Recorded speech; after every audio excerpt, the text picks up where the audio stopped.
We are live. That's a thing.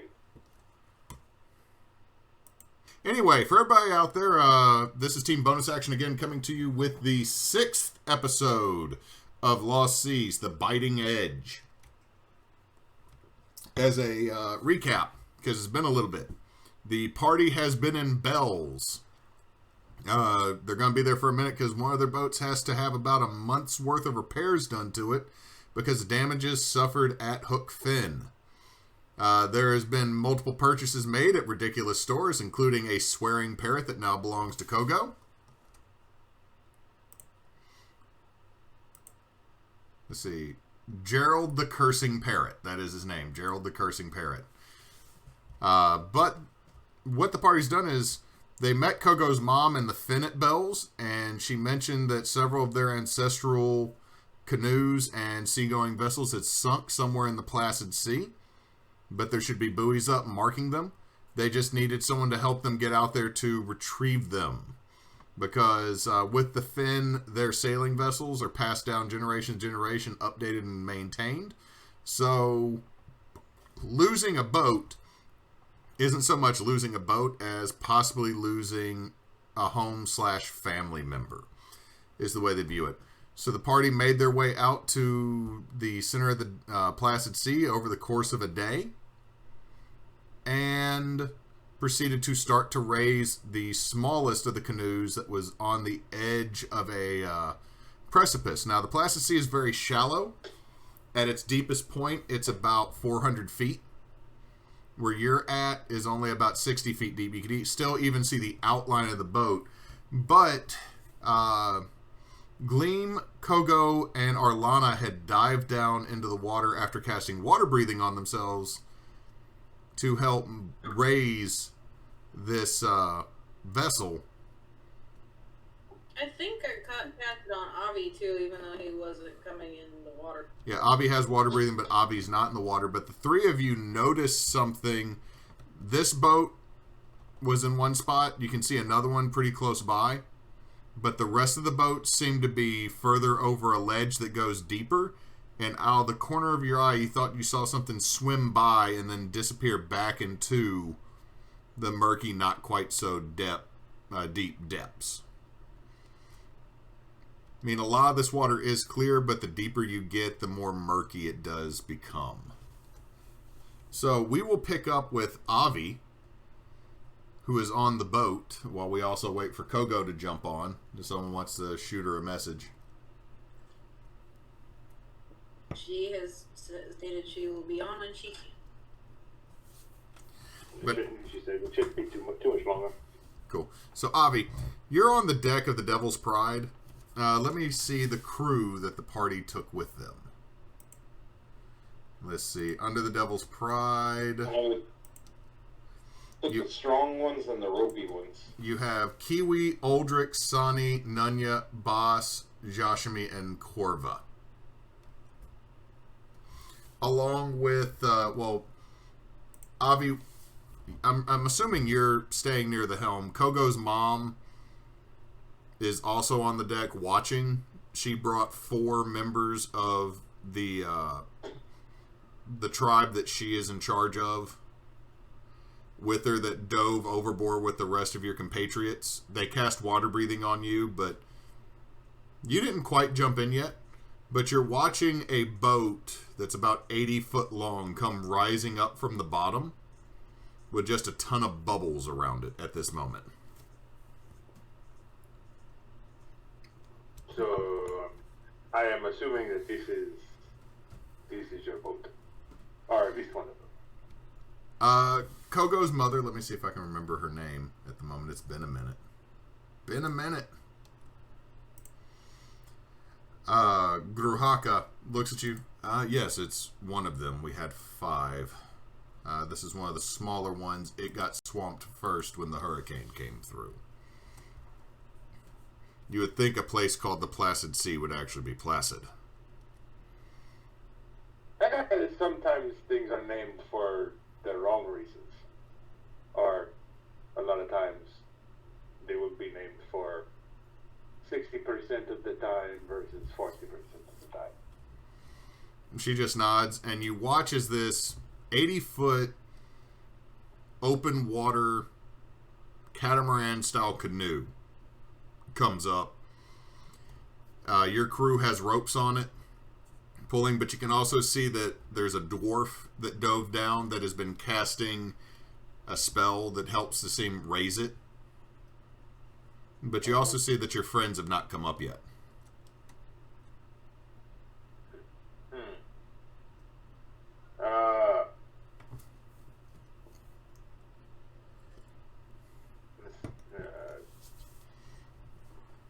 Sonny? Yes? Sonny, would you be at the jump and once it's secured to the pride, jump over and see if there's anything we can do to make this thing float on its own. We may need to buoy up others as they come up. Definitely, I can do that. Take Josh me with you in case you need hands. She just nods, and you hear Josh and me.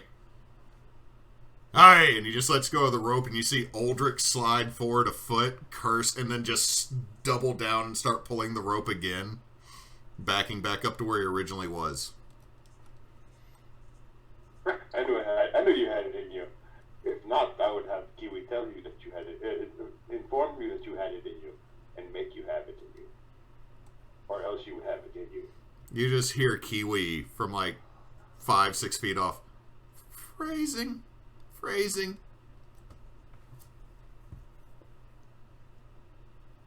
Do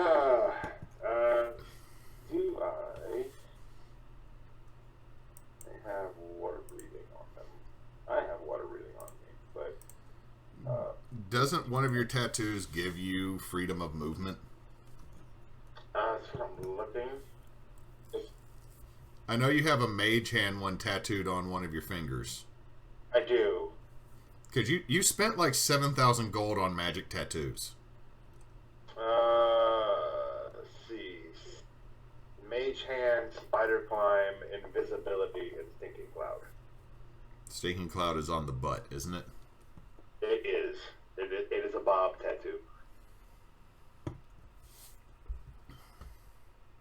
So you do not have freedom of movement, but you notice that they're flipping this massive thing over using a mixture of control water and gust.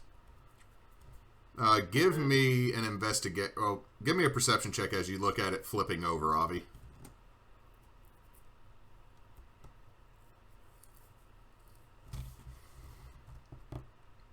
With the 14, it looks seaworthy now that it's not, flipped over and full of water.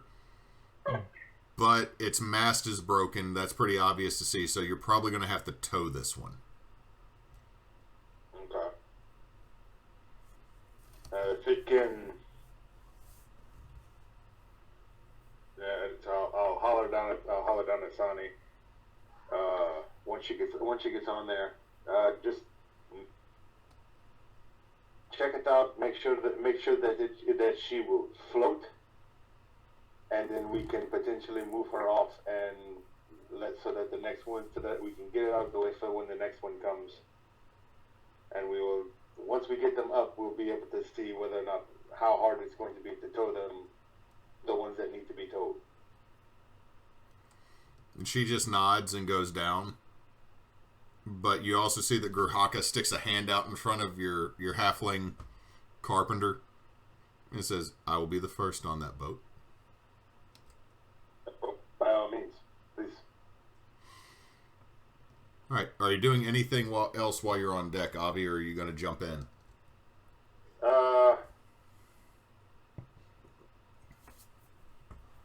Let's see.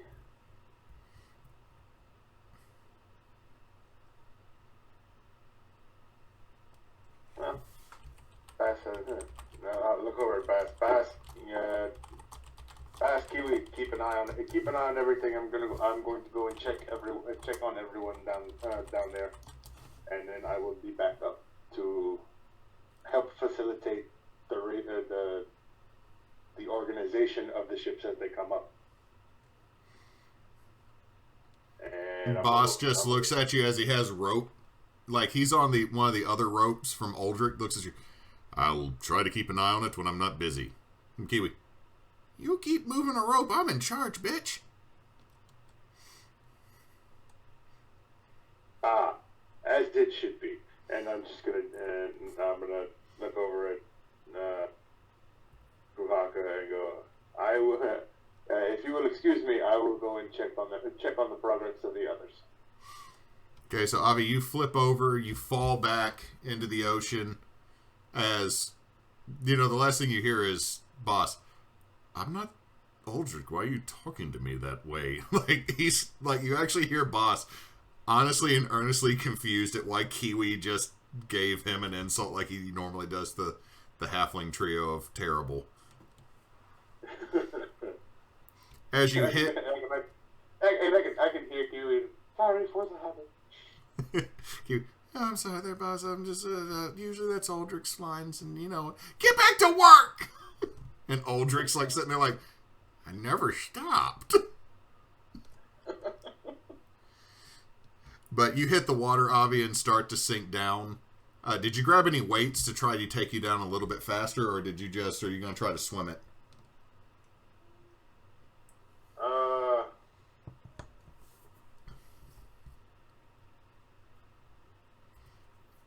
Let's see. Yeah, I'll go ahead. I'll go ahead and grab a weight and basically grab a weight, tie it to a rope to the side, and then jump in grabbing it. That way we don't lose the weight, and I can know it, and then we now have a rope to climb up. Okay, so you do that, and you start going down fairly quickly. The rest of the party, you're about 60 feet down. I believe that was how deep you were when you found the first canoe, right? Sure. So, y'all are down there. You're on the edge. Like, you can see there's probably 100-foot... Well, you probably can't see the other side because you're underwater. You're dealing with it. Like, I wish Claire was here. Claire would all of a sudden just start clarifying and fixing all of the DMs. Oh, she's here. She's here. There's a Claire. There is a Claire. Yay. Yay. Too late. Did I make it in time? You made it in time as Avi jumped off the side of the boat holding a cannonball weight to come down to the rest of y'all. Perfect timing. I'm getting logged in now. So, you can correct me on this. 100 feet is not exactly a visible distance underwater, is it?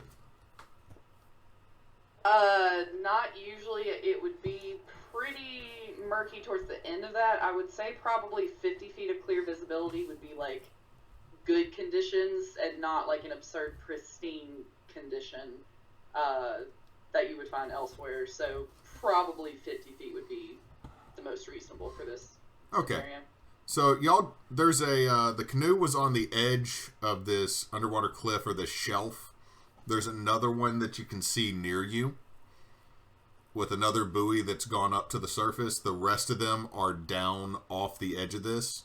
You cannot see the bottom past this cliff. You cannot see the far edge. You just know that the Placid Sea, for the folks that have been here, Kogo and Avi, that the deepest point in the Placid Sea is about 400 feet, 400, 500. It's not an excessively deep body of water. So, you also know that the area, if the buoys are still on top and still attached to the other vessels, that cannot be over 100 to 120 feet deep because the emergency recovery buoys, Kogo, you would know this, the emergency recovery buoys for fin vessels have a line of about 200 feet long. And the line is not taut in the water. But the three of you that were already down there, Avi didn't see this. You saw something flicker in and out of the edge of your vision past the edge of this cliff. Something large. So what are y'all doing as Avi is like rocketeering his way to the bottom holding a cannonball?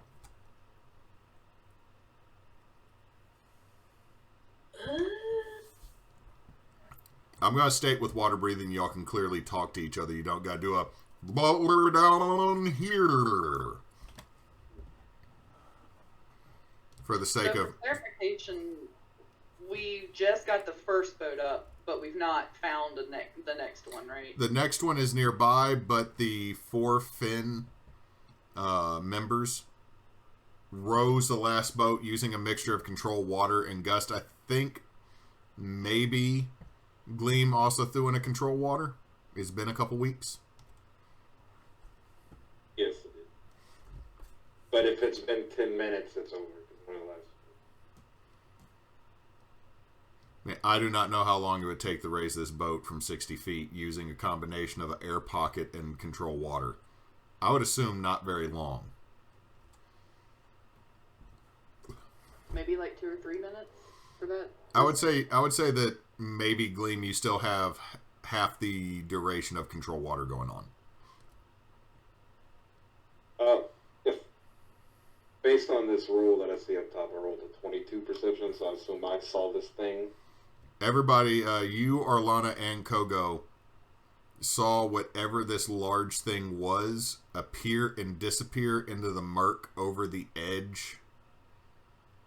Further down, like not like it just swam up and swam down. It didn't like free willy tail flip past you, but like you saw over past the edge, something at the very, very edge of your vision come in and come out. Like you have no clue what it is, but it was big. There's still another boat here, and it looks like there's probably another 3 boats down at the bottom. Are we at a depth that our feet can touch the ground right now? Yeah, you could stand on the ocean floor if you want to. I mean, the boat was already there. I'll cast daylight right under me, which is 60 feet of bright light and 60 more feet of dim light. Okay. Is it on the ground right underneath you or coming off of you? Right underneath me on the ground. So just that spot on the ocean floor. Would that work? Would it go up and like out? It would, but you're landing on the edge of the cliff. It's not casting it down into the cliff. In fact, it would create more of a shadow below the cliff. Also, I'm assuming where you cast it on is the sand or rock components underneath you? Or does it just actually create a sphere of light? So it says radius sphere, yes. Okay, you have now created a little ball of sunshine at the bottom of the ocean. So do it like right on the edge of the cliff? I forgot they were right by the cliff. Yeah, right on this edge of the shelf. When you do it, okay, before you spin the spell slot, man, the way water reflects light, are you going to try to control this any? Or is it literally just a sphere? I'm just casting it, yeah. Okay, the immediate area around y'all is super bright. But it also, the light doesn't dance or play the exact same way further out as it would normally do upon land. It starts casting some weird shadows, and down below you can see that it gets more silty gleam, and the light shines on it, but it's almost like when you shine light on smoke or on a heavy mist. Like, I'm not gonna lie, it almost makes it worse. I'll just turn it off. You do notice a bunch of Pretty accurate. you do notice a bunch of fish scatter, and there is one very pissed octopus that's glaring at you as it swims past you. Grog at it. Oh, Can I see if I know through like the location or anything if I'm aware of what big sea creatures would be here, since we've probably sailed at least occasionally in my background? roll me a nature check. This is not going to go well. It could be worse. There's sharks out here. There's whales out here. They not big whales. Normally large whales don't come through here. But I mean, there's the creatures that you always have to be aware of as a sailor, like tiger sharks, bull sharks. They like this type of area. They also usually follow ships, and this is the Placid Sea is normally actually placid. So in the breakers, usually traveling through the Placid Sea is the route to go. Going around, you either might deal with the Sargassum or you might run into really, really shallow shoals. Getting in and sailing directly across this is actually the deepest water that's really out here within the edges of the breakers. When it swam into view and then disappeared, did I notice if it had a vertical tail fin when it whipped around? Did it seem bulky or thin? It was bulky. It was definitely bulky, and you did notice fins. Interesting. But y'all still have another canoe, but as you are looking over to the next canoe, you see Avi come shooting down, holding a couple of cannonballs on a rope. Oh Lord, I hope he was equalizing his ears. Avi, were you equalizing your ears? Yeah. Considering he was a sailor, I would assume he probably knew that trick, yeah. Oh, yeah. Avi's just coming down like, wop, wop, wop. So, Pretty much. yeah, pretty much. So, Avi, the cannonballs stop about 10 feet. The rope you tied off stop about 10 feet before the bottom. But you can see the rest of your party's there. Like, for a minute, there was a really, really bright flash. Then this very angry octopus swam by you and looked at you like, ah, shit, y'all are in the neighborhood now. I gotta move. To be fair, Hey, I'm pretty sure 90% of animals, when humans show up, oh, great, now we gotta leave. Come here, Abby. Come see. Yeah. Touch him on the shoulder and it's pretty moving. So, I will now put a boot on Avi. I can no longer control water, by the way. You just gave up your concentration? No. I still have concentration. That's my last fourth level spell. I still have whatever concentration. Because daylight wasn't concentration. Okay, so you're saying that after your time limit on control water is up, you can't do it again. That's correct. Okay. So, Avi, you're down there. Your party's there. You can see another canoe. It is it's not as large as the first one. And it only has one outrigger side support. But as y'all look at it, you can see that the mast looks like instead of breaking, that it got folded in. Kogo, you would know that the mast can be raised and lowered fairly easy on most fin vessels, because if there's a bad storm, they're going to drop the sail and move to either paddling or just surviving the storm. It's kind of like the mast is secure, so kind of like a pinion. Yeah, pretty much. Be dropped if necessary. Okay.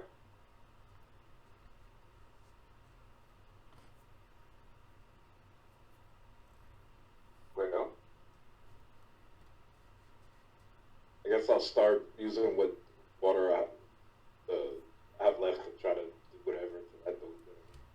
Okay, you can get it to start moving. It looks like the Finn tribe members are starting to come down. Does anybody have anything else they can do to try to move the boat up while the control water is trying to...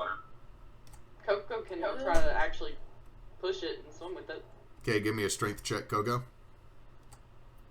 And I'm gonna kind of direct traffic, knowing where the first one came up, and that we've got people on it and where it's probably at now. I'll kind of see if I can't direct them to get this one away from that one. I have a weird thought. Are there enough strong-looking people to pick this boat up right now?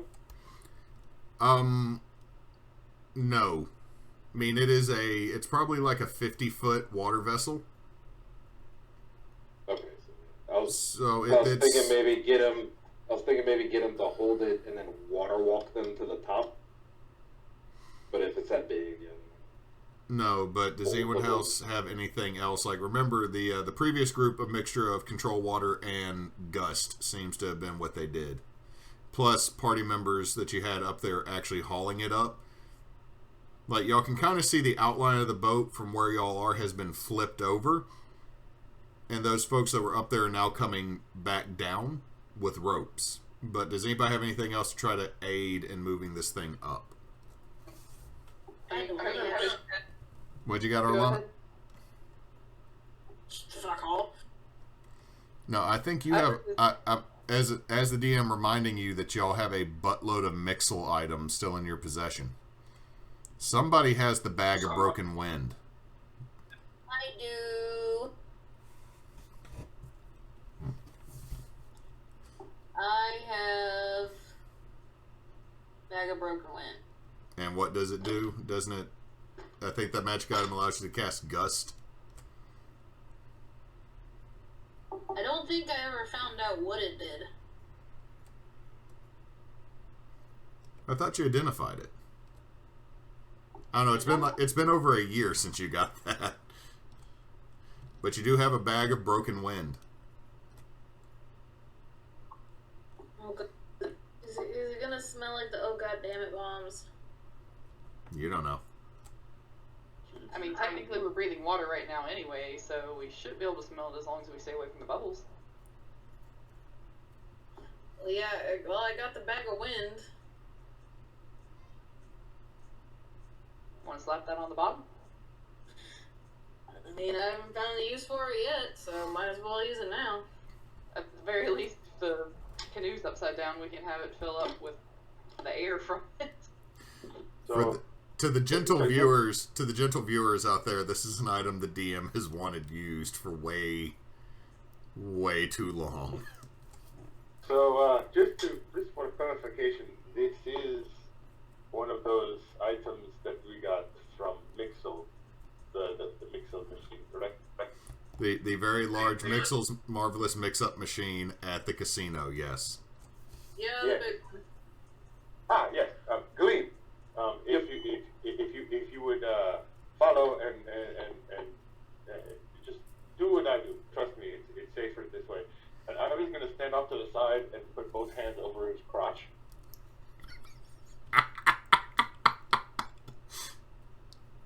Alright, I'll do the same thing. Just confusedly, and I go, yes sir, boss man. Trust me, this is if the worst that happens is nothing. The best that happens is we potentially save our shore leave time. You save your bits. Okay, Arlana, are you opening this bag? Balls is a symbol of being strong. What'd you say, Kogo? Said, and to think people use the slang for balls as though it's a term to be strong. Arlana, are you untying the rope on the bag, Arlana? so we're placing it under the boat, or the canoe, so it's like shooting it up. Yep.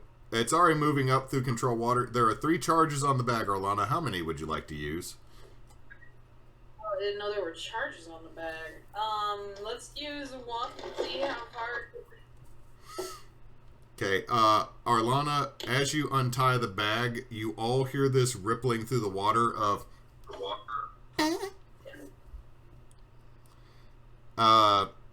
Problem is the bubbles shoot out everywhere. You're not so much smelling it as you're tasting sulfur and rotten eggs as the boat shoots up about another 20 feet as faster with the control water.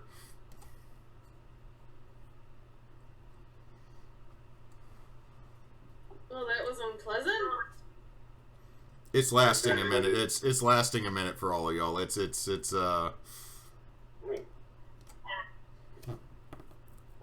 unpleasant, but let's face it, each and every one of us expected that. It's still not as bad as the oh god damn it bombs.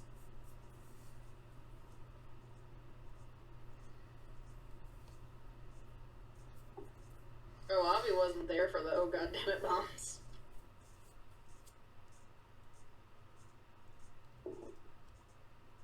Avi's gonna have fun when those get used again. Don't spoil him. Don't spoiler Avi.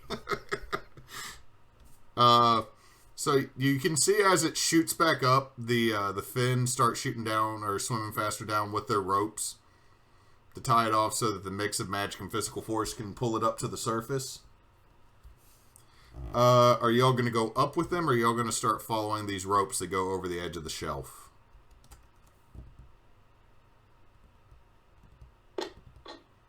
Being that I have 0 muscles to try to do anything. Wait for somebody else to go down first. And Where did were the ropes coming from the ship, or are they just dangling there, like we found them that way? Kogo, you would know that being as the Finn don't use massive seagoing vessels, like the biggest one, well, I guess 100 feet is still, or 200 or 150 feet is still big. They don't build like frigates and juggernaut style seagoing vessels. Like the Tori is a very is a average seagoing vessel, but for the Finn that would be a large vessel. So you know that they're used to them in several cases capsizing and then having to right them out in open water. And that's why they have these buoys in case they sink is, oh, well, if one of them went down, we can always go and get it if it's not too damaged. So there are 3 ropes that are going off the edge that you're pretty sure connect to the boats. Or if not, they're connected to something on the rocks that tore it loose. So you at least need to know. Alright. Let's go get the last ones. I'm just gonna swim over there. As you swim, Kogo, you feel the weird little baby hand that's growing from your left arm wiggle in the water. Oh, God. Because it's your strong hand. It is my strong hand. Turns out baby hand does a D20 worth of damage and Kogo don't even know. Piercing damage. No, it just deals 1d20 awkward damage. You awkward the dragon to death. I would see that being possible. Can Kogo try to tug on the ropes and, like, confirm that they seem to be stuck on something pretty hefty? Definitely they're attached to something pretty hefty.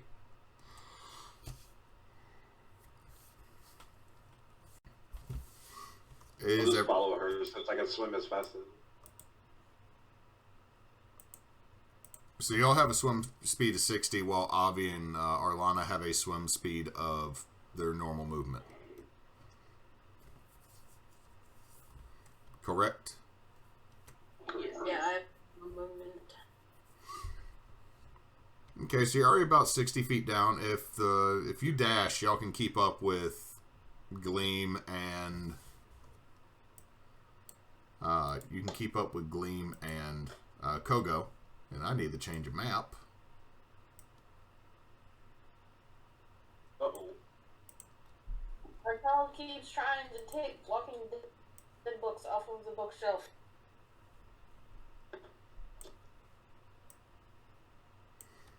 He will learn things he does not need to learn.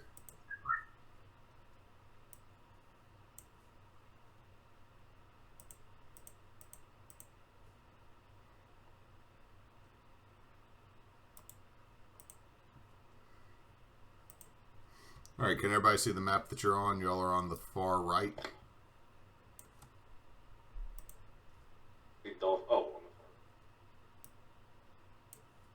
For a second, I was like, why does it look weird? And I realized I was looking at the Twitch channel. Okay, give me a second. I'm going to go refill my cup while Roll20 decides not to freak the hell out and be a bitch. Sorry, I'm back. If 15 feet. Okay, now I can actually move.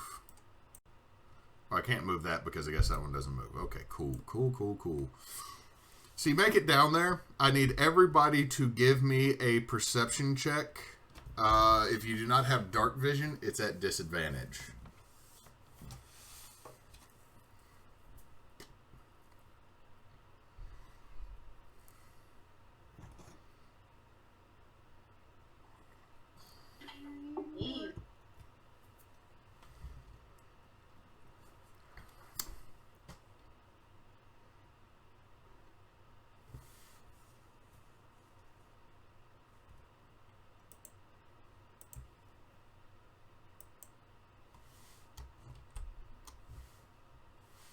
Hold on.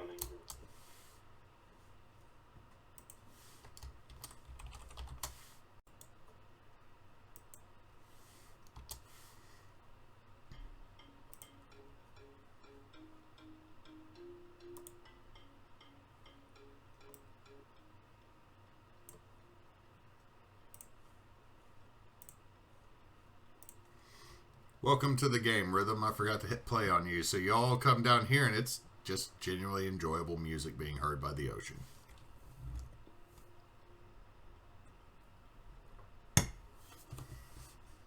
Is that actually playing for y'all? Yep. Yes. But as you come down, let's see. Avi, you need to make a perception check at disadvantage. Okay, not bad. Arlana, you're kind of distracted by the general scene that is before you. Y'all do see the, with all your scores of a 22, a 24, a 14, and a 17, you do all notice the vessels are down here, and they're mostly just capsized and sunk. It looks like one of them might have lost, the largest vessel might have lost one of its side canoes. But they, again, look like they might be serviceable to still float, provided someone can get down here. But you're also seeing there's a lot of ruins down here. It look. Now, do you remember which one you touched? I do. All right, sorry about that, folks. We ran into a technical difficulty because my computer probably is stupid. But Yay. Gleam, Kogo, you noticed that. But Avi, you and Gleam notice that there's a slightly glowing hemisphere past where these vessels are down. The biggest boat, Kogo, you know your mother's boat, is the closest one to you. There's another one to your south, and one of the smaller canoes are down here. They all look like if you were to raise them, they probably float. They might need minor mending or repairs. But that glowing hemisphere is off in the distance.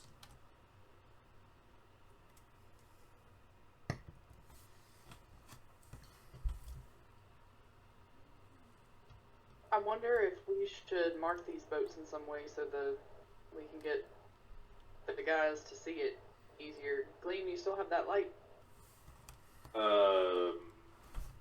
Has just like strip light on it. And that's a cantrip, right? That's not using one of your spell slots. You can only light up one of them, though, can't you? Because if you light up another Right. object, it would die out. I can only light one. You can do the big one. They'll Right. probably You can get only light up from like a it. certain. You can only. He could probably like touch part of the mainstay or a lantern if there's still one on it. Because light is very limited to a certain amount of. Yeah, it's 20 feet of bright light and 20 more feet of dim. no larger 40 than. feet of- It's you got to touch an object that's no larger than 10 feet. So you'd have to touch something on the boat. They're like a wheel. Yeah, The steering wheel. I don't know what you call that thing. you I think can. it'd be a rudder in this case, but You could definitely touch the helm. Or you could touch the guide to the rudder. Let's touch the helm. Okay, so swim over towards that boat then, Gleam.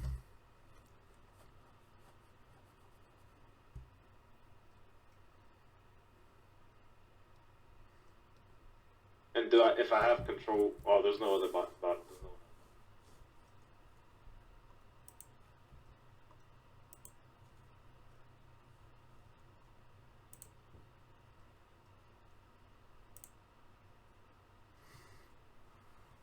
So, you throw light on that, Gleam, and...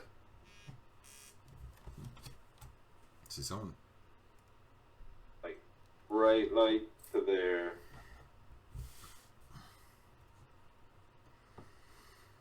Okay, so immediately really glowing around you is a lot of bright light. Dim light to... Okay, so everybody should be able to see that, but as you hit that light, let's see, did it drop on the map?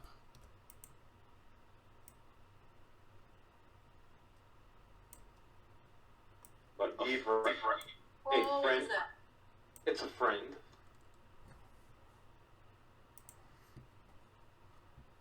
By friend, if you... it's Bocephus.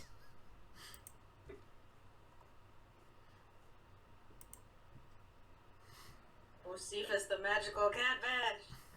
He This is decided. the saltwater version one. He decided to stay here. I don't want to fight. So, but as you turn on that light, Gleam, you all see a very large creature, and it is going to move in on Gleam. Gleam, what is your AC? Okay, first of all, I'm going to warding flare him to give him disadvantage, and my AC is 17. Okay, is that on all of his attacks or just the first one that goes to hit you? Let me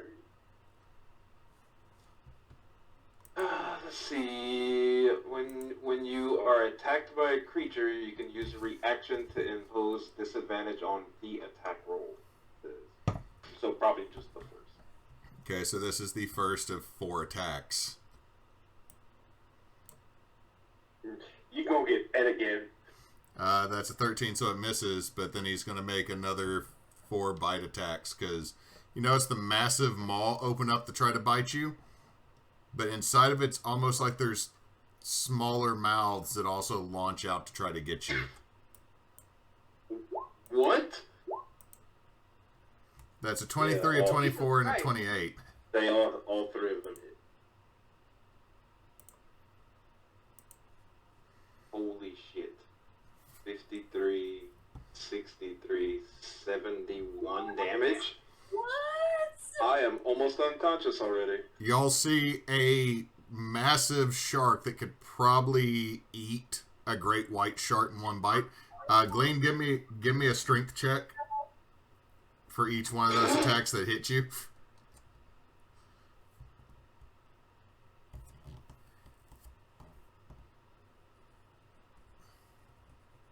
Oh no!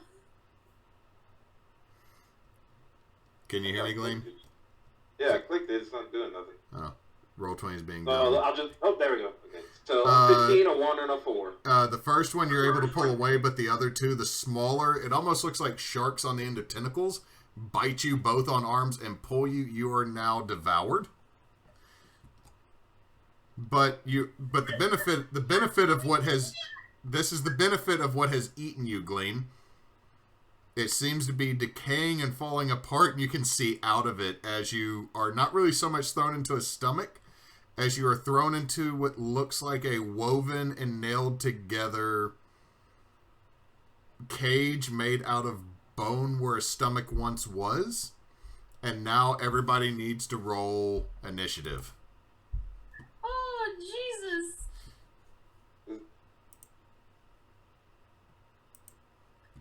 Why are you always getting 8? I didn't even do anything this time. Again. Time. Just for anyone watching, Kyle's character Kogo in our game got 8 by everything. It's because he was always in the front. This guy's trying to be in the back. Well, he's not that good at it. Okay, what is Avi's initiative? It's him coming. Why is Kogo... No, this is not the 4 episode, Kogo. Yeah. I mean, Oh God, I was very unhappy young teen when I accidentally came across more fanfic. Yeah. Yeah. But y'all are staring at a zombified megalodon. Oh no! Which means... Wait, if it's a zombie, is it resistant to necrotic damage? You don't know, but I should actually have it be about that size for the correct scale. So, Avi, you just see what looks like a massive zombie shark eat Gleam after he lit up the rudder guide to this massive canoe, and it's swimming and wheeling on y'all with these dead, glazed over eyes. Yeah. This is. Yeah. Okay. So this is happening now. So he ate. Okay. So he ate him. And you just heard him go. I'm sorry, the noise is what travels through the frickin' water. Let's see.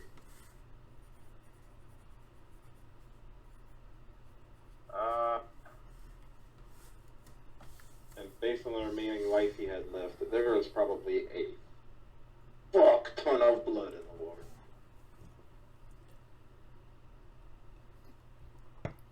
That's my move. And my action.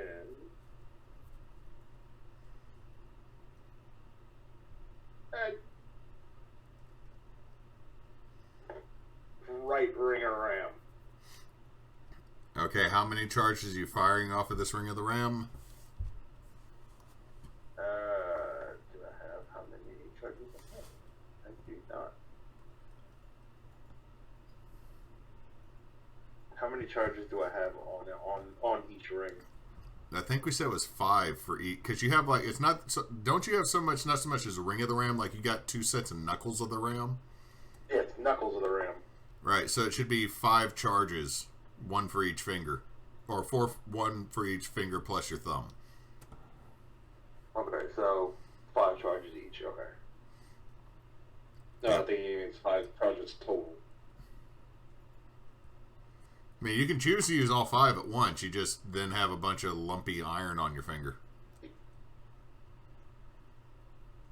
Is that what you're doing, Avi?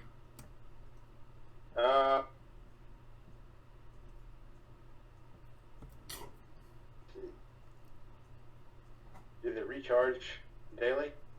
Yeah. Hey, Lee, I'm gonna fix that right now. Okay. Yeah, sure. Let's Hadouken this bitch. All right. So what does it got to make? Or do you got to roll to hit, or does it got to roll to dodge? Because I believe you got to make an attack with the Ring of the Ram. Yeah. It's been a year since we've used these. Yeah. I think it's a ranged attack. It's an attack with a +7 bonus. At least on the DM guide. All right. So roll that d20 plus 7.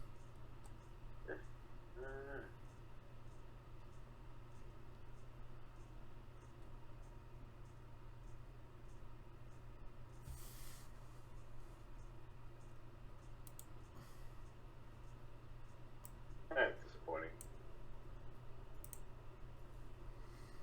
14 is actually enough to hit. Oh, neat. It's a massive zombified shark. So it is. So the ring say 4d6 bludgeoning. Times 5, so that would be 20d6 bludgeoning. Yeah.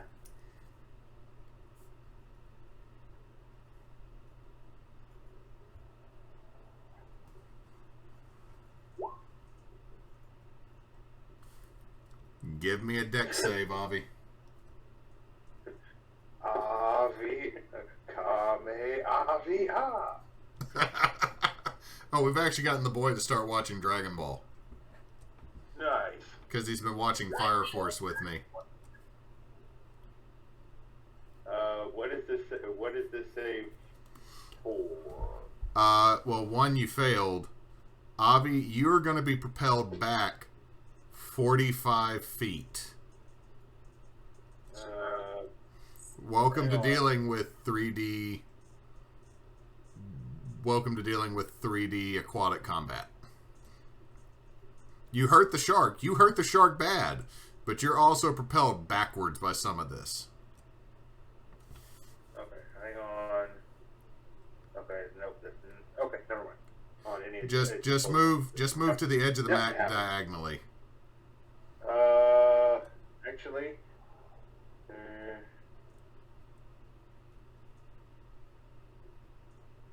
45 puts me here. Then I move 30.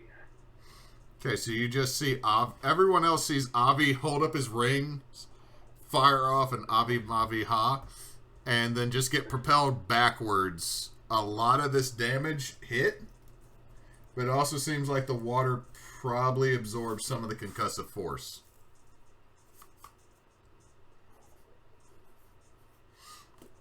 Now I got to make a con save for this shark.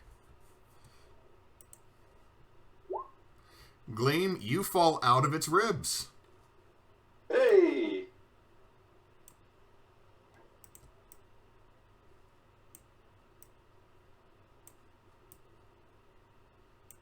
And get knocked a little bit. But I also need you to give me a deck save, Gleam, to see how much of this damage you might end up taking because you're in it.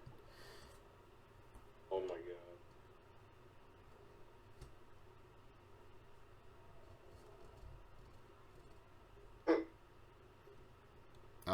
You're going to take 5, right?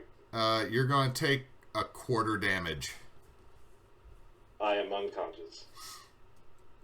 Does not affect anybody's freedom of movement, does it? No, because it's not concentrated. So Avi gut punches this shark, and y'all see Gleam go shooting out and up some feet, but you also notice like Gleam for a second, like yeah, and then slowly pass out. Arlana, it's your go. Okie dokie.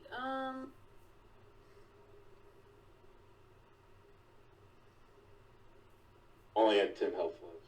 I didn't even do the math. Core damage would have been around a little bit more than 20 points.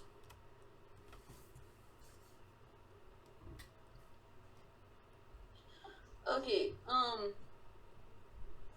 if I were to make an attack and target right here, Gleam would technically be more than 5 feet away from where I actually attacked, right? Gleam is about 6 or 7 feet away from the shark and about 10 feet up from it. So he is definitely more than 5 feet diagonally from the shark, yes.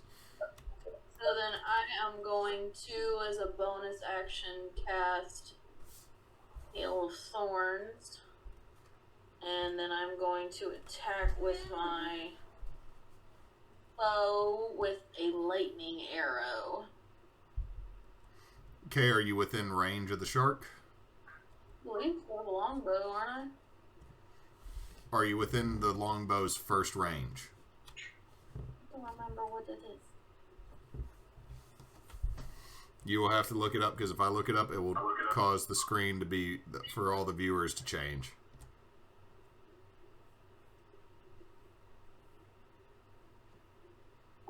One sec.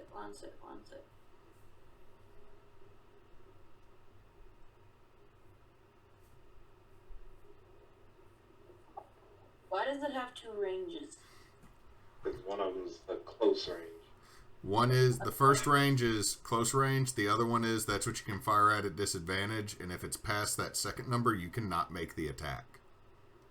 Yeah, it's 150 or 600 feet, so I'm good. Okay. I'm just making sure, because underwater, it messes with things. Like, if it's beyond that first, if it was beyond the first distance, the arrow would just go boop, boop. Yeah. I mean, it doesn't impart any, disadvantage on me. Just No, you have freedom of movement. 18 will hit. Okay, so that's 6 damage from the arrow. 11 piercing. Okay. And let's see. When I hit the creature with range attack, creates a rain of thorns.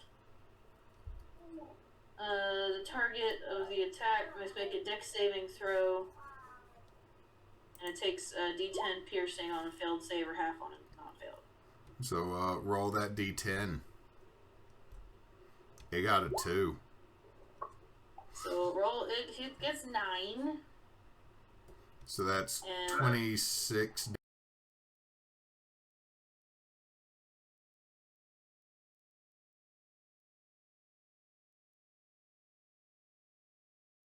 100% full on dumb. So I needed to close things. I had to check down. So I think we're back. Are we still streaming on the actual stream on Twitch?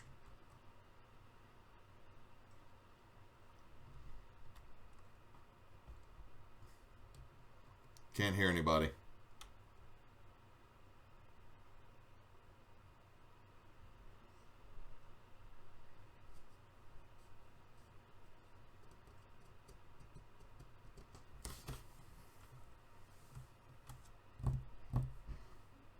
Nothing's coming through, Em. Hello? Yep, there you are. There we go. I guess I should have named it Episode 6, Night of Technical Difficulties. Were you pushing your button? Because they No. can hear me. No, Discord froze on me. Oh. Okay. So that's all the damage Arlana did was 26. I see. Yep. I get 2 attacks. Okay. And I'm gonna do a lightning arrow again.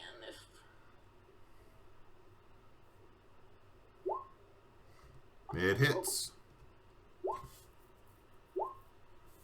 Nice.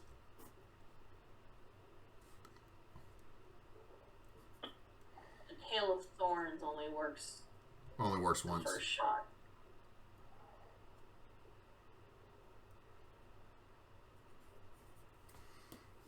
I believe that's my turn.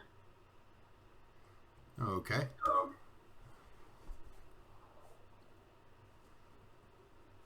Kogo. Oh wait, Arlana, are you gonna move?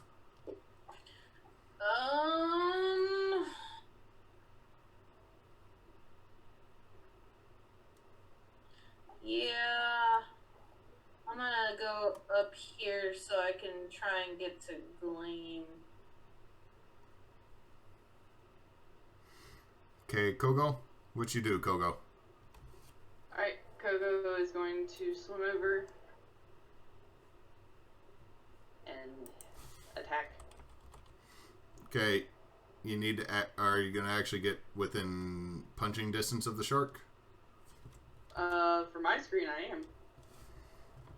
For me, This is where the shark is on mine. weird. You're like 1, 2 away from it on mine. Yeah, mine too. Okay, now it just moved. So I was here, same distance. There you go. Okay, that worked. Yep. So at 18, Alright, your first hit's gonna hit. That's 18. Okay, and she is going to go ahead and spend a key and have that be a stunning strike. Okay. There's Which 11 will minutes. be a con save. It does not need to make that save. Automatic succeed. Yep, it is immune to being stunned. Alright. She is going to use her second attack as Flurry of Blows. So 2 more attacks. Well, how many attacks do you get as a monk at this level? I get 1 attack and then 1 extra attack, and then for that extra attack, I can use Flurry of Blows, which makes it 2. Okay, attacks, I thought you got 2 attacks at this point. Weird. For level 9? You should have attack, extra attack, and then bonus action for Flurry. Yeah. But still, it still equals to 3 no matter what. Well, still, it should equal to 4, because if it's attack... No, you're right. I just thought by level... Are y'all level 9? I thought you were level 10. 9. It's been a minute. This is bad on the DM. I thought you were level 10 in this game already. Unless you forgot to level up. What level is Arlana? 9. Okay, so that is on the DM a 14 hits and a 19 hits.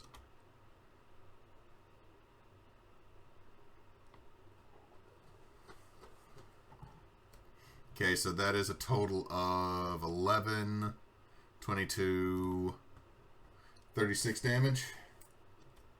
Yes. Okay, Kogo, when you hit it, I need you to give me a con save. Because you're now completely clouded in bloody shark gut stuff. You're good.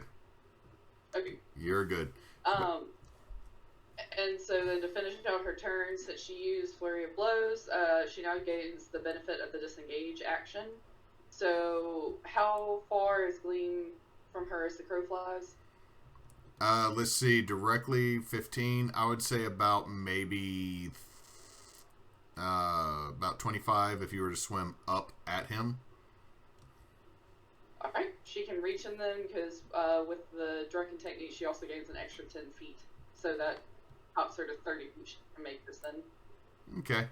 Is that the end of your turn, Kogo? Yep, that's all she can do for now.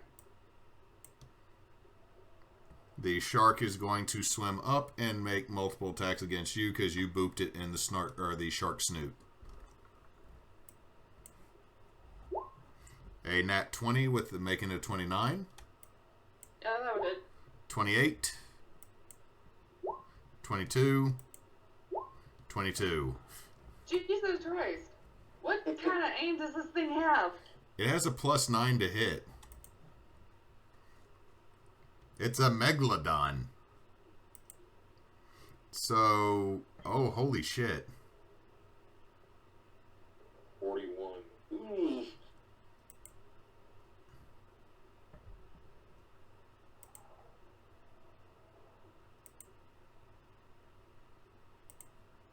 Holy smokes. That's a lot of math. 41. That is a lot of math. 41, Yeah, 61, 83, 93, 102. Oh, that's a straight. I'm out. Yeah. Wait. Did you say 102? Yeah. Oh shit, I am. What the fuck? I'm looking at everything I possibly could use for that right now, but there's nothing I can do to mitigate that. You are a half-orc, though. Oh yeah, True. you're a half orc, yeah. That gives me 1. So you benefit. go down, Kogo, and... No, I don't go down yet. I actually do have 6 HP left. Okay, so you got 6 HP. Give me a strength check to each of those attacks that hit. Oh god, that was 4, right? Yeah. Alright. Where's Gleam? Strength. Is it save or check? Sorry, strength save. Okay. Okay, you pass all but the last one, Kogo, and Gleam, you're unconscious. So you both, and I gotta move the token so I can move y'all. Its massive maw swallows you and Gleam, Kogo, but because its cage has already been broken by Avi, y'all just kind of fall out and like float back down and away. So we don't have to be worried about being devoured anymore. So it's like it ate you, but then you're like, oh no, there's a hole here that was like slightly bigger than Gleam's size, so Kogo can fall through. Perfect. Gleam, give me that death save. that's a barely pass. That's barely pass with a 10. Ooh, that is skirting it. Avi, it's back to the top of the round. You just saw Kogo get fucked up and this thing eat her and then her fall out its side where you punched a hole. It is now looking at Arlana that's directly in front of it.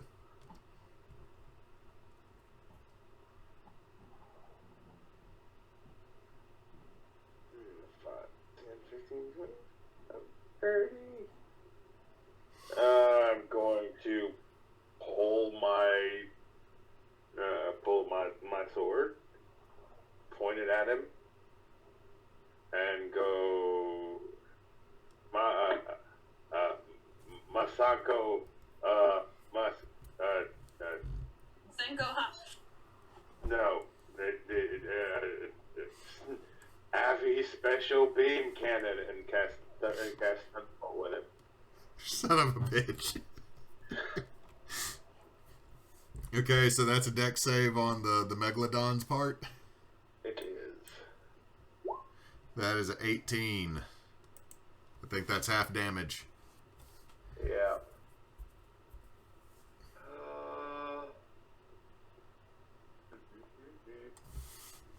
8.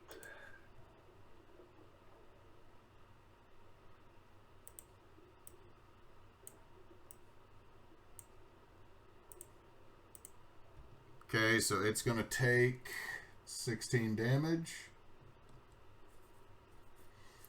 Kogo, give me a deck save as this hits it. Would this be considered a spell effect that I could see? You see, I would say yes. Okay. So I will get the benefit of the evasion on this. Which is, if I fail, I take half damage. If I succeed, I take no damage. You succeed. The lightning bolt, you're able to barely dodge it as the lightning hits it and then arcs off to you, but it also takes out the back mask of your mother's ship. Ah, fuck.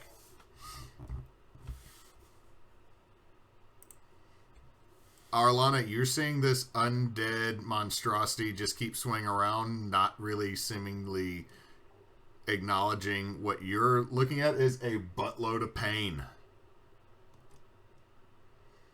You also see a bloodied Kogo and a still unconscious Gleam.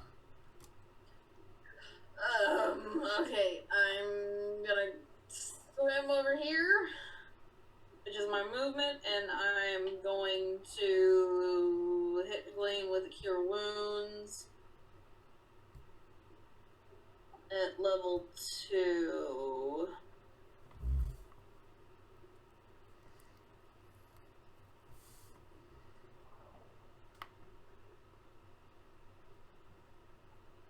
What's with that negative one? What's with that? You rolled a 1 on a d8. Oh, well. So that's 12 healing to Gleam. Better than nothing. Wakes up and is like, what the fuck? Like, you just wake up and there's blood mixed in the water. It could be your blood. It could be Kogo's blood. It could be a... This is just terrible. Everything about this is terrible. This thing sucks. And this giant, massive, undead creature is wheeling. I can cast Hunter's Mark as a bonus action, right? Not after you've cast a leveled spell. Okay, never mind. Yeah, that's all I can freaking do. Kogo. Remind me, is activating the tattoos an action or bonus action? It is a action. I'll be right back. Since it's casting a spell, does that count as an attack action? Yes. Okay. She's gonna slap her ass and try to grow big. Kogo gonna get big. Yeah. I gotta move the shark. Shit, I gotta move I the gotta remember what the benefits of that are. You gain a D4 on damage.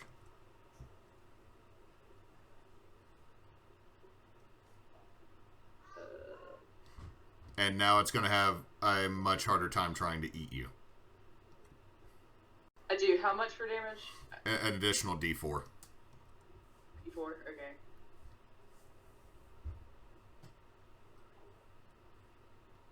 All right. So if that was her action, then she's going to use her second attack action to do flurry of blows, which will be 2 hits. Okay, that would be your bonus action, but it's still completely cool. Oh, true. So I will allow that. I will say that that spell would be an attack action simply because I feel it is aggressive. Kogo hulking out, I assume, is aggressive. I would hope so. Alright, so that'll be 2 more punches. Both those will hit.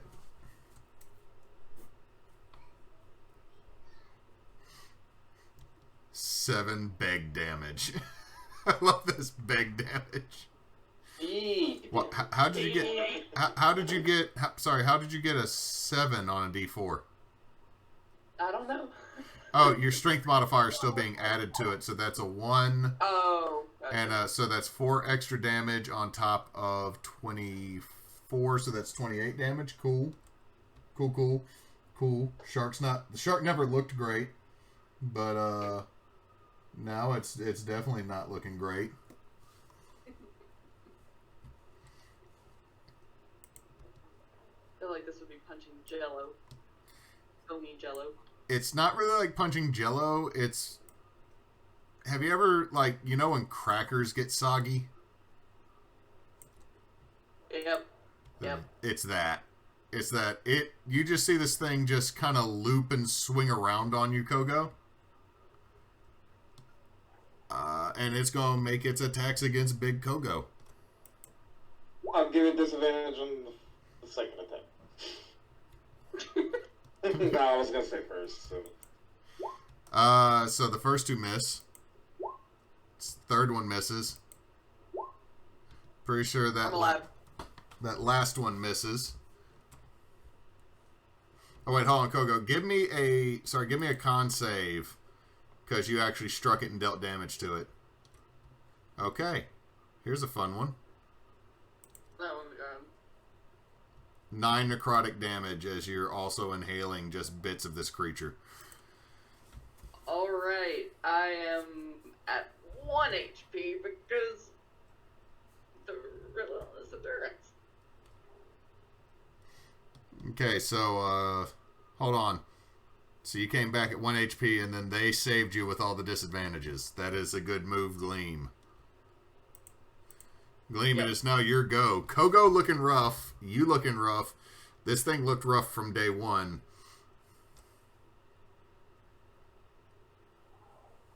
And the downside to playing underwater music, everybody, is it makes you really gotta pee. Has Arlana taken damage? None. Avi has taken no damage. Avi just jet propelled himself back.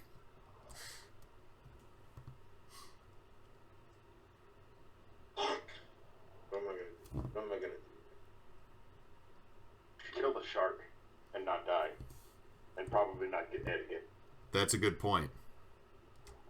You know what? I know what I'm gonna do. This thing is undead? Yeah.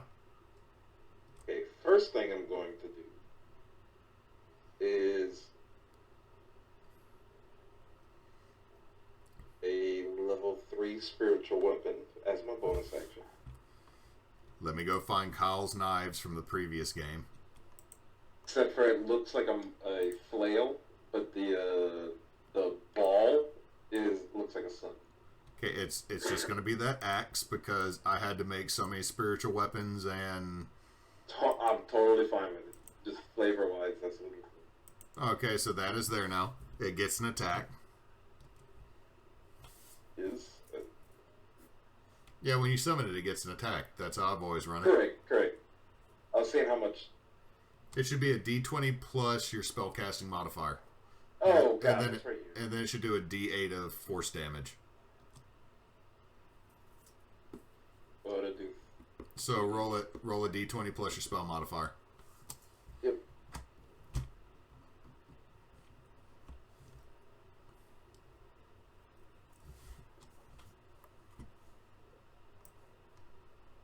learning how to operate this with one monitor.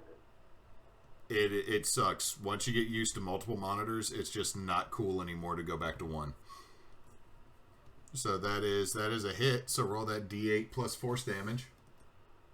Be 2d8. So 11 damage. Is that plus your spell modifier? No, it doesn't add no spell modifier. What is your spell modifier? It does not add spell modifier. It's just 2. No, it does a D8 plus your spellcasting modifier. Oh yeah, it does. Okay.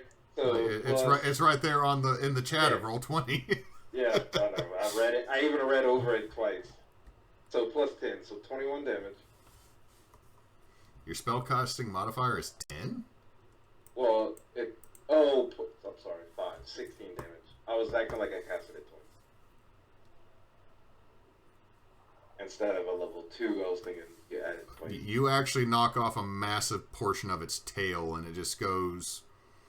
It looks like it starts to fall for a moment, and then it just starts to weakly and sickly float to the surface. And then my action will be turn undead.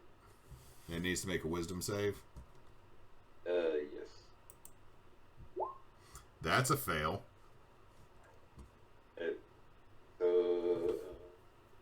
The heroism you can see within 30 feet, makes a wisdom saving throw.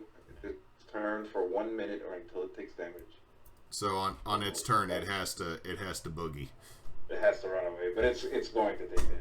That doesn't work as well as I thought it would. Oh well. No, it's like you impose disadvantage and summon Pelor's symbols, and you watch it as it's about to bite into Kogo, and just every one of these terrible mouths that it has just kind of like, oh shit, no, and pulls back. Avi, it's your go. Oh, and then I'm gonna swim way the fuck over here. You just book it. Yeah. Okay, Avi, your go. Okay. So, I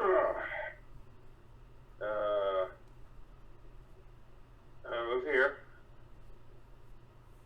and sneak attack. Sneak attack. All right, let's watch this happen, Avi. 17's gonna hit with the Cutlass of Storms. Cool. That. And that. How do you want to do this?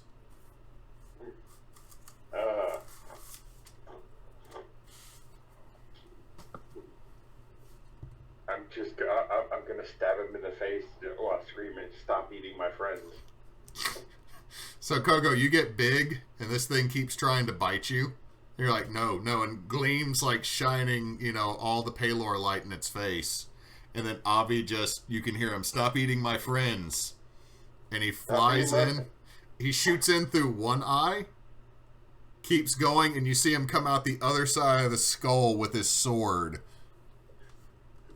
Stop eating my friends, you literal gutless asshole. And as Avi does that, Avi, give me a con save real quick.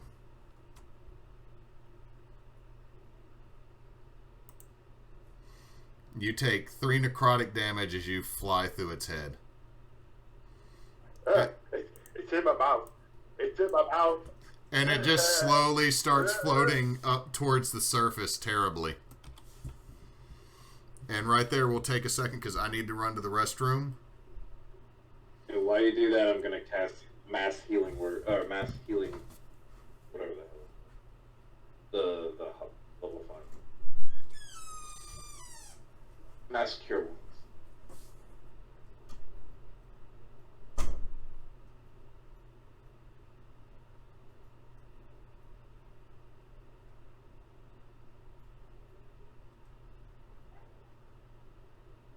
Plus 5. So anyone who took damage can have 8.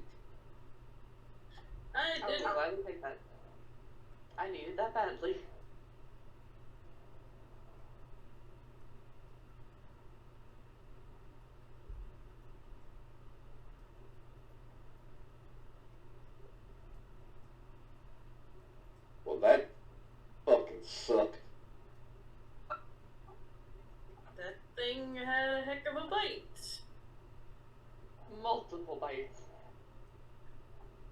Multiple bite. I promise you guys, when I don't get one shot, bite pretty good. We'll take your word for it, newbie.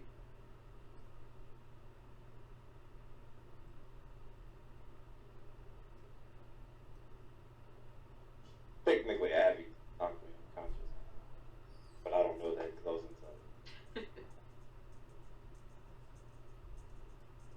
Sometimes things happen. I will save you to your own detriment.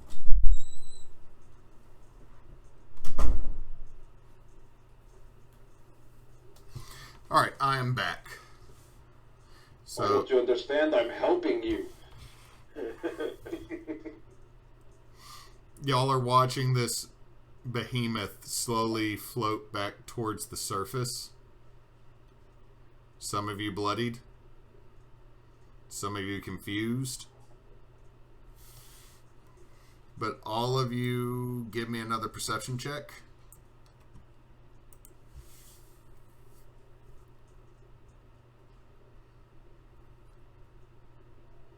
No. Good looking, huh? Okay, Arlana, you're the only one that notices this, or should say, the only one who notices this. There is a thrumming coming from that dome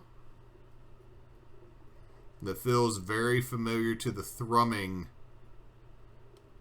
of a set of stones that you're in possession of on another boat.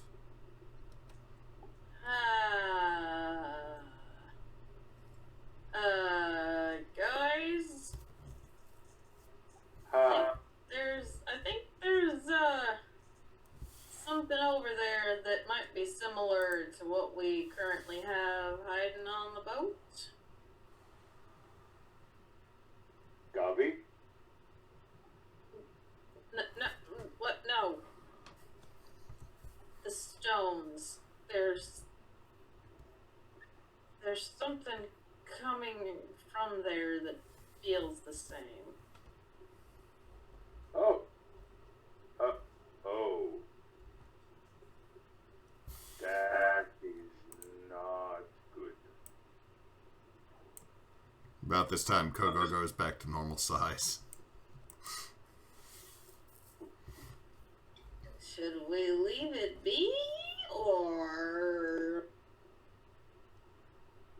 Well, here is my thought. We are here to raise these ships. We know where this thing is, and there are people here who are not us, who I believe Kogo would be very, very sad if they died. So, probably a good idea to get this boat out of here, and then we can have a discussion on what we're going to do. Wait, what do you have on the boat? We will have a discussion about what we're going to do. Yeah, I can agree with that. There are things that we have come across. Let's just say objects of great and dangerous power that are currently on the Tori, hidden away, so that because we have no idea what to do with them. And these are, they could destroy large city kind of objects.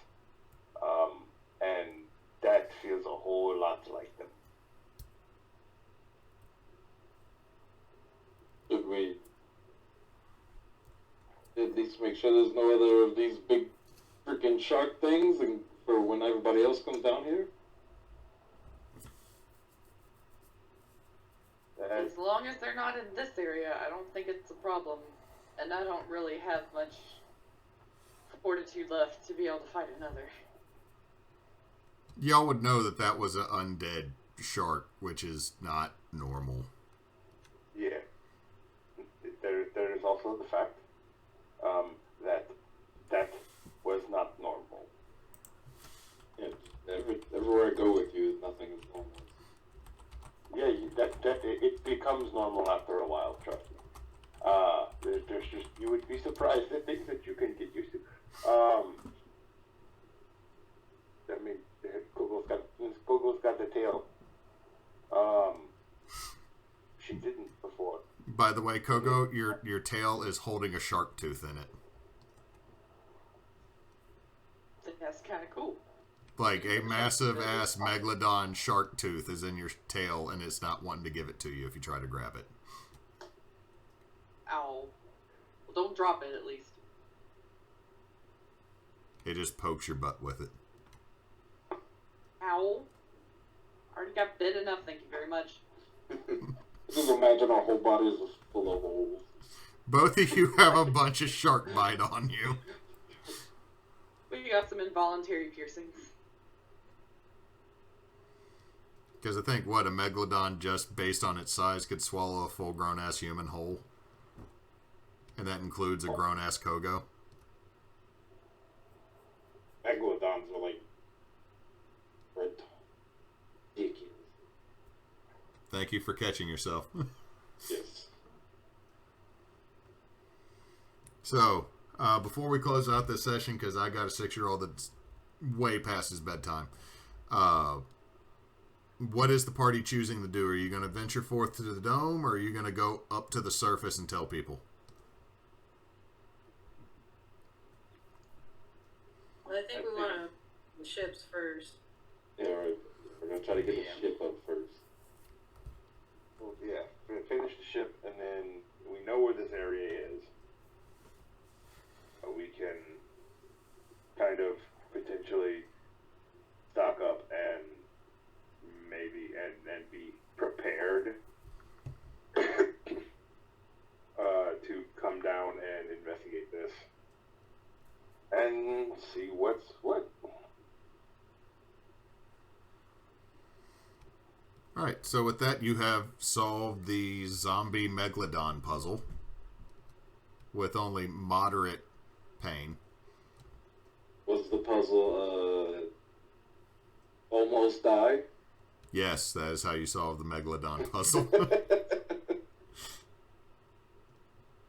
Anyway, hopefully next week we will play again and we'll run a little bit longer. Also, for anybody that's watching us, we're getting closer to Extra Life, and Team Bonus Action will be running a 3-day 24-hour combined series of games. We're not doing another 24 hours straight because I think it nearly killed all of us.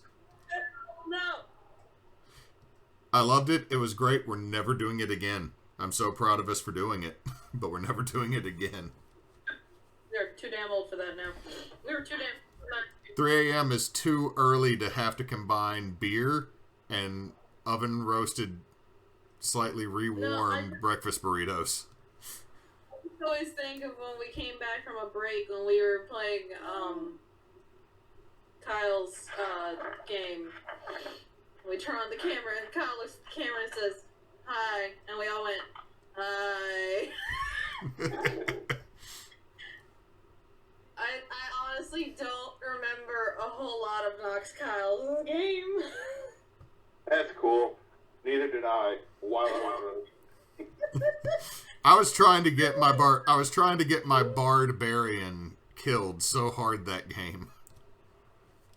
I know for a fact I fell asleep during it. You did. I know I did. Oh, this is what's great is you were snoring. You were snoring during that. Yeah, and I made it to the last game, about halfway through the last game, and then I couldn't fight it anymore. Like it was, I just like it felt like hours of that game are missing in my memory.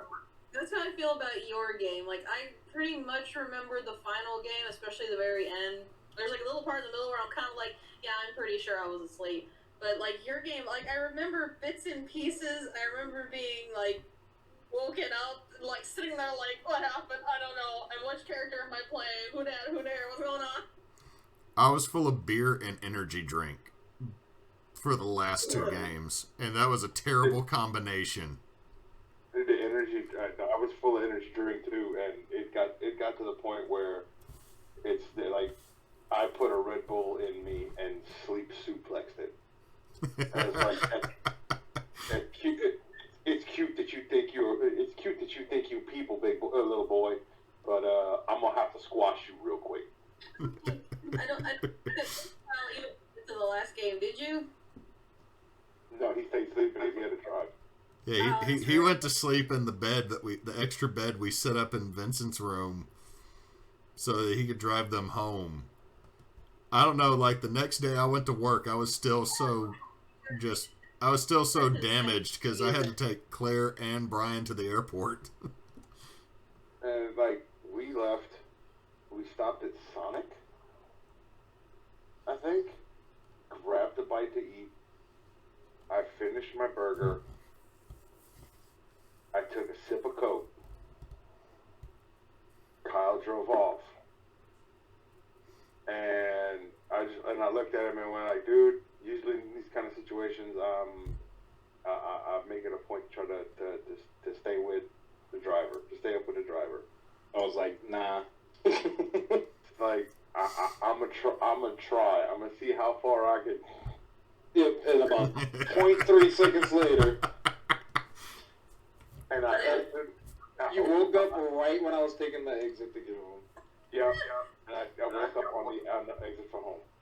It was this. I was this level of tired where I'm so tired, but I couldn't actually fall asleep. And Brian had to be at the airport at 2 in the afternoon. Claire didn't leave till the next morning. And I was like, almost in tears with myself, like, please, Brian, please, I'm going to die if I don't fall fucking asleep. And of course, Hewitt's next to me. I'm like, oh my god, I'm gonna kill him. That's normal for us, though. I'm the one that falls asleep at the drop of a hat, but I made it through that whole damn stream. Took that 1 10-minute nap. I was weak. But for all the viewers, we're not doing another 24 hours straight. Friday, we'll be doing a game called Oh Father, Where Art Thou? It's a game of a bunch of bards who are finding out where their man-whore of a patriarchal bard father is. Saturday, I'll be running a D&D game in the morning, followed by a Call of Cthulhu game that evening. And on Sunday, Zeta will be running a game of Monster of the Week, and Spencer will be running us another D&D game.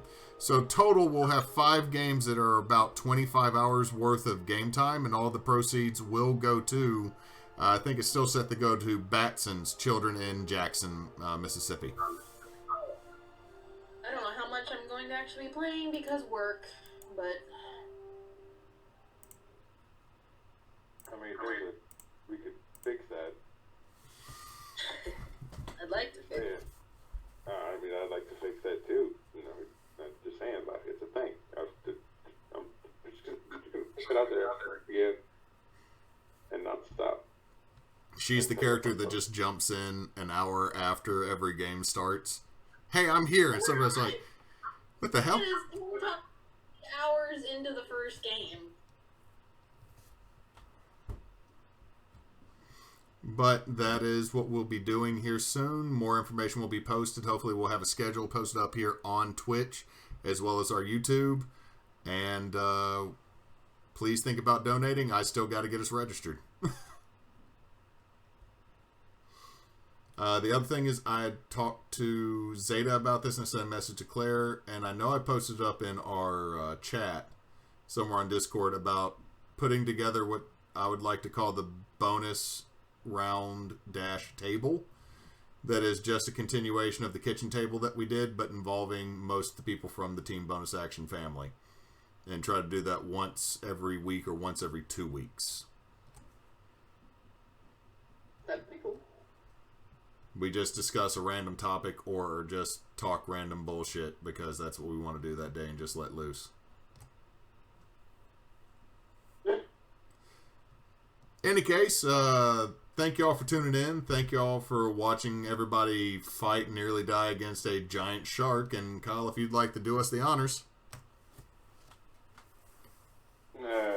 appreciate y'all. Keep in touch. Check our social medias. Find out where we're gonna be. Hopefully, here soon, everything will equalize out, and we'll be on a regular schedule again. That would be nice. But until then, folks, as always.